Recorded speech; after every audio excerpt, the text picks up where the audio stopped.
Что мы будем делать? Единственное, что мне нужно, уважаемые друзья, нужна ваша финансовая поддержка. Суды здесь, я уверен, что я смогу выиграть. Я прекрасно знаю европейскую систему судопроизводства, английскую, американскую. В принципе, четко и ясно понимаю, что делать. Я уверен, что мы победим, потому что я это уже делал. Победил, когда французское правительство вынесло декрет о моей экстрадиции. Мы их выиграли. И члены правительства еще даже получили частное определение о незаконности своих действий. Вот такая вот ситуация по судам. И я еще раз прошу оказывать мне финансовую поддержку. Мне нужно собрать 14 миллионов 900 тысяч тенге. Ну, это вот до эфира цифра. До вечера еще что-то будет. Сейчас фактически нужно в день собирать минимум 1,5 миллиона тенге. 15 тысяч человек. Если мои подписчики, а у меня подписчиков 2 миллиона, просто 15 тысяч человек помогут, переведут по 1000 тенге, сумма собирается мгновенно, уважаемые друзья.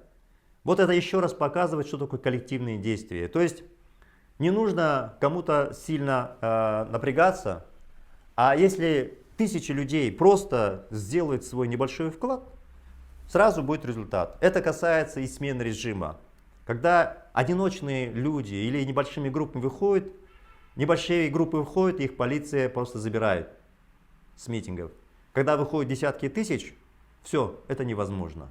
Вот в данном случае по финансовой поддержке я хотел бы ваше внимание обратить. То же самое. Мгновенно можно собрать. Достаточно по 1000 тенге, 15 тысяч человек в один день будет собрано. Поэтому я еще раз снова и снова обращаюсь к вам за поддержкой, потому что если это будет финансовая помощь, я выиграю все суды. И стратегия наша следующая. Мне пишут люди, расстроены, считают, что у меня депортируют. Это будет еще борьба, длительная, непростая борьба. И если у меня будут финансовые ресурсы, я сумею все это преодолеть. Это первое. Второе. Я уже сказал, что этот процесс будет бесконечный. И чтобы этого бесконечного не было, мы же все хотим изменить ситуацию в нашей стране, чтобы этот режим пал, и все наши программы были реализованы. И эти действия мы должны сделать. На следующей неделе я объявлю дату новых митингов. И еще что я хочу сказать. Мне говорят, давайте, когда будут созданы 4000 ячеек, тогда вы призовете на митинги. Я хочу сказать следующее, уважаемые друзья. Когда мы призываем выходить на митинги, и в этот момент идет активизация, люди создают ячейки, с нами общаются, идет работа. И если этого нет, если мы не объявляем дату митингов, ячейки или не создаются новые, или существующие начинают пропадать. Все должно двигаться. Когда двигается, тогда все растет. Стоим на месте, падаем. Поэтому нам нужно просто двигаться.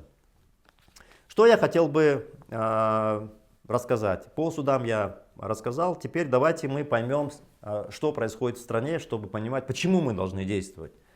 Вы видели, что вот посетил нашу страну Путин. Между прочим, это у него 5-я встреча в этом году. По плану у них 7 встреч с Токаевым. В прошлом году у него было 9 встреч с Токаевым личных. И по интенсивности встреч можно показать и понять вообще, где наша страна находится. Ну, с Китаем было 1-2 раза в год. С Путиным 9 раз в прошлом году. В этом году 7 раз, это то, что мы еще знаем. А я уж не говорю про их телефонные разговоры интенсивные. То есть вы должны понимать, что Токаев нашу страну слил и сливает, продолжает сливать Путину. Тут украинские каналы все время радуются. Вот на казахском языке там что-то Путин сказал, вот, точнее не Путин, а Токаев. Все, нож в спину, оскорбил, Путин ничего не понял, он его обидел, плюнул, и все. У него нож, ятаган и так далее. Сами себя обманывают. Я не понимаю для чего. Таким образом, может быть, они свой дух хотят поднять, но обманом свой дух не поднимешь, уважаемые друзья. Так вот, прилетает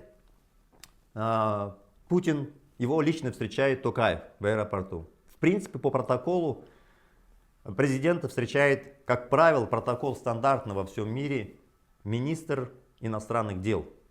Его встречал лично Токаев. И рассказывал про то, что там звезды сложились и полумесяц такой-то. Ну, то есть видно, кто его хозяин, одним словом. Ну и провожал-то тоже он его. Но представьте себе, ни один президент, который прилетел в нашу страну, никого не встречал Токаев. Ни Эрдогана, ну как вам там, любители Турана, тюркского мира, вам неплохо было бы откомментировать? А что же он там, тюркского мира, не встречает Эрдогана лично, отправил премьер-министра? Не встречал он лично Макрона, но только он его провожал. И вы видели, как они там обнимались. Вот, по итогам, вот, пожалуйста, по мне негативное решение. Он, видимо, с ним там договорился устно, и вот поэтому и провожал.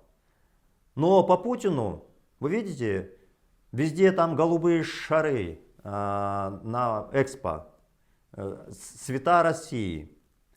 Ну и давайте мы скажем, посмотрим, что было сказано. Я хотел бы обратить ваше внимание, все смеются, издеваются по поводу того, что Путин не мог произнести 2 раза имя Токаева.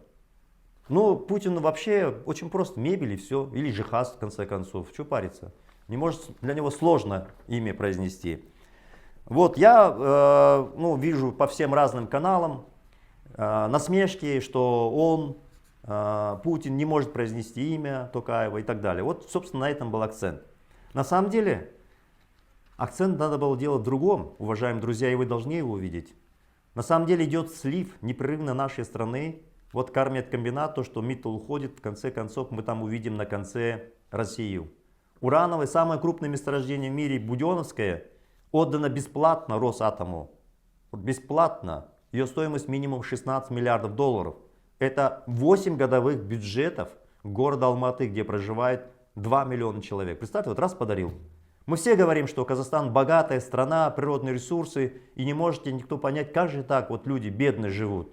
Почему? А потому что вот такая вот ситуация сливает нашу страну, все богатства вот таким образом. Но при этом, конечно, с той стороны им тоже откатывают. Вы же понимаете, что Токаев не просто так бесплатно отдал актив на 16 миллиардов долларов. Вот этот человек продает нашу страну, отдает бесплатно Путину. Вот. И такого рода обсуждение, что он не так произнес Путин имя Токаева, это просто замыливает, уводит вас от реальности. А реальность такова, что он нашу страну сливает. Даже на тендерах Мангыстау побеждает российская компания. Принимается решение о строительстве 3 ТЭЦ, никому не нужных. Эти ТЭЦы, вот эти совковые, никому не нужны, потому что в мире автономная система отопления. А тут трубы тащат километры, потом они прорывают, текут, потом, как Екибастуз, весь город начинает замерзать. Мир давно уже от этого отказался. Это то же самое, представьте, что если у вас был домашний телефон, стандартный, стационарный, мобильный вы его не знали, что такое интернет не знали, не могли бы разговаривать по мобильному телефону. У нас тащит тот совок, понимаете? Тот совок, который был и есть до сих пор. Что Путин предлагает? Будем собирать «Жигули». Таких раньше собирали. Кому нужны эти тазики? Сделали всякие разные дополнительные сборы, учили сборы, все прочее. В несколько раз импортные машины другие дорожают, чтобы вы покупали этот совок. Вот куда нас тащит Путин.